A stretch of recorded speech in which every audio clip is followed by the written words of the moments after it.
हरिओम। ओम आनंदमय, ओम शांतिमय, ओम ज्ञानमय। आज हम लोग बीएड सेकेंड सेमेस्टर के अंतर्गत ज्ञान एवं पाठ्यक्रम के विषय में अध्ययन करेंगे। ज्ञान एवं पाठ्यक्रम का तात्पर्य है पाठ्यक्रम के अंतर्गत या पाठ्यक्रम के निर्माण में ज्ञान के किन किन पहलुओं को ध्यान में रखना चाहिए, यह आज के विषय वस्तु में विशेष है। अर्थात पाठ्यक्रम के निर्माण में उसके अध्ययन, अध्यापन, शिक्षण, प्रशिक्षण, परीक्षा, मूल्यांकन इत्यादि सभी गतिविधियों को के विषय में वह सभी जानकारी एक शिक्षक को रखना आवश्यक होता है जो पाठ्यक्रम के निर्माण में प्रयोग किया जाता है। तो आइए हम इन दोनों शब्दों को अलग अलग अर्थ देखते हैं।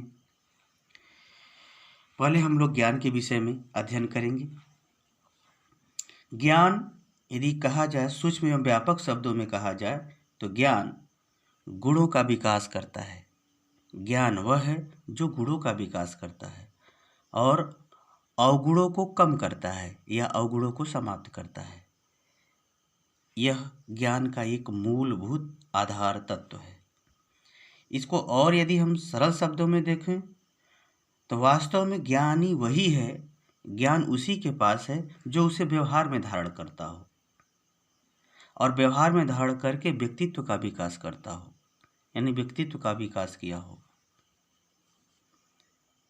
वह ज्ञान ज्ञान नहीं है जो सिर्फ मस्तिष्क में है, व्यवहार में नहीं है, उसको ज्ञानी नहीं कहा जाता। वास्तव में ज्ञानी वह है जो इसका ज्ञान दिमाग, मस्तिष्क के साथ साथ व्यवहार में है और वह उसका पूरा लाभ लेकर अपने व्यक्तित्व का विकास करता है। आइए अब हम एकदम साधारण ढंग से ज्ञान का अर्थ लगाते हैं। ज्ञान किसी चीज को जानना भी ज्ञान है। अर्थात किसी विषय में जानकारी रखना, सूचना रखना, उसे क्या कहते हैं? ज्ञान का रूप है। सही अनुक्रिया करना, यानी जो जानकारी हो गई उसका सही प्रयोग करना, सुव्यवस्थित क्रम ढंग से प्रयोग करना भी ज्ञान का ही रूप है। आगे चलते हैं।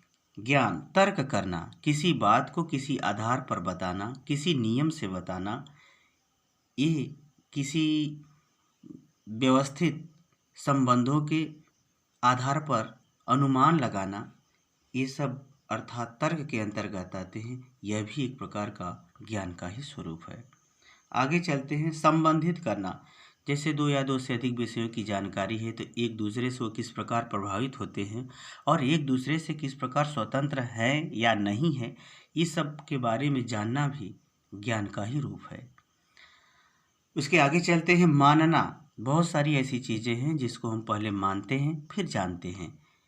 बहुत सारी ऐसी भी चीज़ें हैं पहले जानते हैं फिर मानते हैं। अर्थात जैसे ऊर्जा को हम महसूस करते हैं,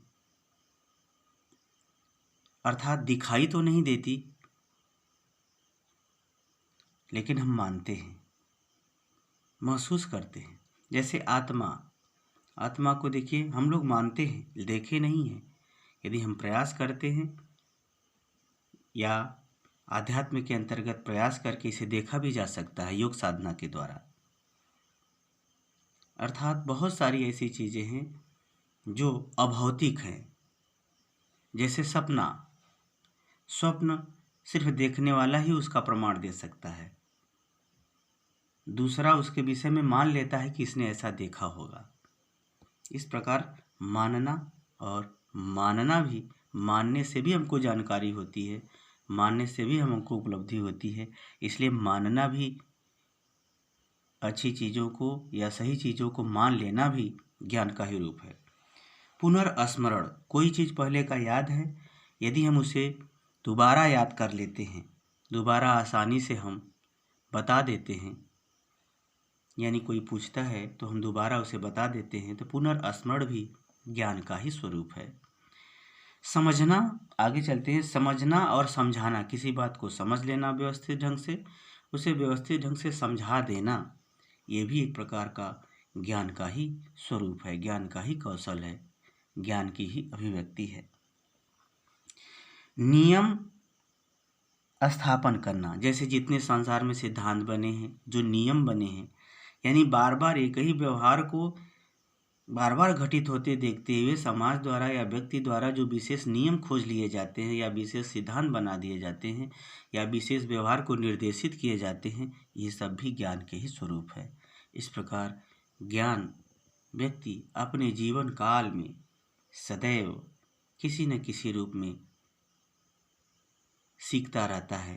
अपने 5 ज्ञानेंद्रियों द्वारा, 5 कर्मेंद्रियों द्वारा ज्ञान के विषय में वह सीखता रहता है। ये अलग बात है कि वह ज्ञान को धारण कर पाएगा या नहीं कर पाएगा।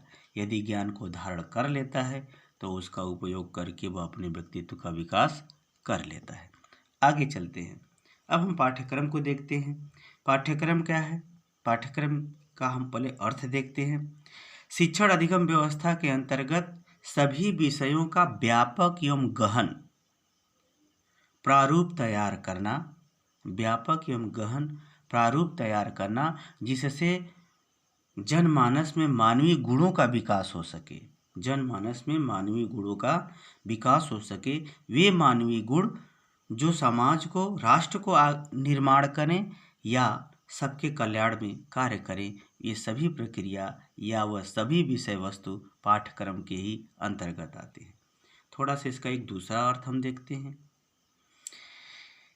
ज्ञान के सभी पहलू, ज्ञान के सभी पहलू यानी सभी पहलू का अर्थ है सामाजिक दृष्टिकोण, आर्थिक दृष्टिकोण, राजनीतिक दृष्टिकोण, वैज्ञानिक दृष्टिकोण, सांस्कृतिक दृष्टिकोण, धार्मिक दृष्टिकोण, व्यवहारिक दृष्टिकोण, आध्यात्मिक दृष्टिकोण, सभी दृष्टिकोण। यानी ज्ञान के सभी पहलुओं से यदि हम किसी विषय का निर्माण करते हैं और उस विषय से संबंधित सभी पाठ्य सहगामी क्रिया जैसे प्रयोगात्मक परीक्षा, पर्यटन, प्रोजेक्ट इत्यादि जितने भी कार्य आते हैं, सांस्कृतिक कार्यक्रम, सामाजिक कार्यक्रम, उस विषय से संबंधित यदि उन सबको जोड़ दिया जाए तो पाठ्यक्रम तैयार होता है। यानी पाठ्यक्रम किसी विषय को गहनता से लेकर उसके व्यापकता को ध्यान में रखकर दीर्घकालीन उद्देश्य को आधार पर निर्मित किए जाते हैं। इसको और थोड़ा सरल शब्दों में अगर देखें तो अगर यदि सब पाठ्यक्रम की बात हो रही तो एक ही विषय तो भारत में है नहीं या विश्व में एक ही विषय नहीं है। हर राष्ट्र जो राष्ट्र अपने अध्ययन अध्यापन के अंतर्गत सभी विषय वस्तुओं के साथ साथ उसे पाठ्य सहगामी क्रिया यानी उस विषय के साथ साथ प्रयोगात्मक, क्रियात्मक, व्यवहारिक, सामाजिक, व्यवहारिक, सांस्कृतिक जो भी कार्यक्रम है उसे शामिल कर दे तो जो निर्माण होगा उसे हम क्या कहते हैं? पाठ्यक्रम कहते हैं। आइए थोड़ा सा और एक सरल रूप में देखते हैं पाठ्यक्रम को। क्षेत्र विशेष के समान प्रकरण को, यानी किसी क्षेत्र के विषय में जो पाठ्य वस्तु है, छोटे छोटे जो पाठ्य वस्तु हैं, जो उसके प्रकरण हैं, यदि उन सबको मिला दिया जाए तो एक शाखा विषय यानी किसी विषय की एक शाखा का निर्माण हो जाता है। जैसे अर्थशास्त्र के अंतर्गत लोकवित्त, माइक्रो इकोनॉमिक्स, समष्टि अर्थशास्त्र, व्यष्टि अर्थशास्त्र, औद्योगिक अर्थशास्त्र इत्यादि कई जो है शाखाएं होती हैं। तो उसी तरह से यदि कई शाखाएं के जो विषय हैं, कई समान विषय शाखा को यदि मिला दिया जाए तो यानी जो हमने उदाहरण दिया, अगर उन सभी को मिला दिया जाए तो एक विषय बनता है, उसका नाम हो जाएगा अर्थशास्त्र। यदि सभी विषयों को अगर मिला करके और उससे संबंधित पाठ्य सहगामी क्रिया को जोड़ करके यदि जो बनता है उसे हम कहते हैं पाठ्यक्रम का निर्माण। अतः पाठ्यक्रम किसी राष्ट्र का मेरुदंड होता है, क्योंकि पाठ्यक्रम के द्वारा ही किसी राष्ट्र के विकास का, समाज का, व्यवहार का, उन्नति का एक प्रारूप तैयार होता है। इसीलिए जिस देश का जैसा पाठ्यक्रम होगा, जैसा सोच समझ होगा, उस देश का प्रारूप, स्वरूप, विकास, सभ्यता, संस्कृति का भाव वैसा ही होगा। अतः पाठ्यक्रम में ही आधुनिक समाज की प्रारूप, स्वरूप और स्थिति देखी जा सकती है। यदि हमारा यह प्रयास आपको पसंद आया हो तो कृपया हमारा वीडियो लाइक शेयर सब्सक्राइब ज़रूर करें। हमारी मेहनत और आपका सब्सक्राइब हमारे प्रयास को और आगे बढ़ाएगा। इसी अपेक्षा के साथ आज का यह प्रयास इतना ही पर समाप्त करता हूँ। धन्यवाद।